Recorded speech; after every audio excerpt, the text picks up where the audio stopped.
हम पिछले 25 साल से पर्सनल सेशंस कर रहे हैं और अब इन सेशंस के अंदर एक थोड़ी सी वेरिएशंस लेके आ रहे हैं। अब हम 3 किस्म के पैकेज बना रहे हैं। जो पहला पैकेज है वो ऑनलाइन सेशन होगा। आप अपने घर के अंदर बैठ के हमारे साथ बात कर सकते हैं, अपना इशू बता सकते हैं और हम आपको उसका सोल्यूशन बताएंगे। हम आपको ये बताएंगे कि आप इस मसले से कैसे कैसे निकल सकते हैं। और जो दूसरी वेरिएशन है वो पर्सनल सेशन है कि वो आप खुद यहाँ पे आके 101 हमारे साथ बात करेंगे। हम आपको यहाँ बिठाएंगे, चाय पिलाएंगे, आपकी बात सुनेंगे और बात सुनने के बाद आपका जो मसला है उसका सलूशन बताएंगे। और जो तीसरी वेरिएशन है, जो तीसरा पैकेज है वो मरी का है कि आप 2 दिन हमारे साथ रह सकते हैं, 2 दिन और 1 नाइट। आप इस्लामाबाद तशरीफ़ लाएँ, हम आपको यहाँ से मरी ले जाएंगे और वहाँ पे मैं होऊंगा या मेरी टीम होगी।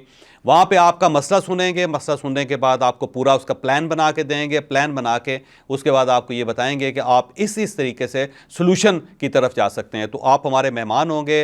आपको ठहराना, आपके खाने पीने का बंदोबस्त करना भी हमारी जिम्मेदारी होगी। 2 दिन आप हमारे साथ रहेंगे, 2 डेज़ और 1 नाइट। ये तीसरा पैकेज भी है।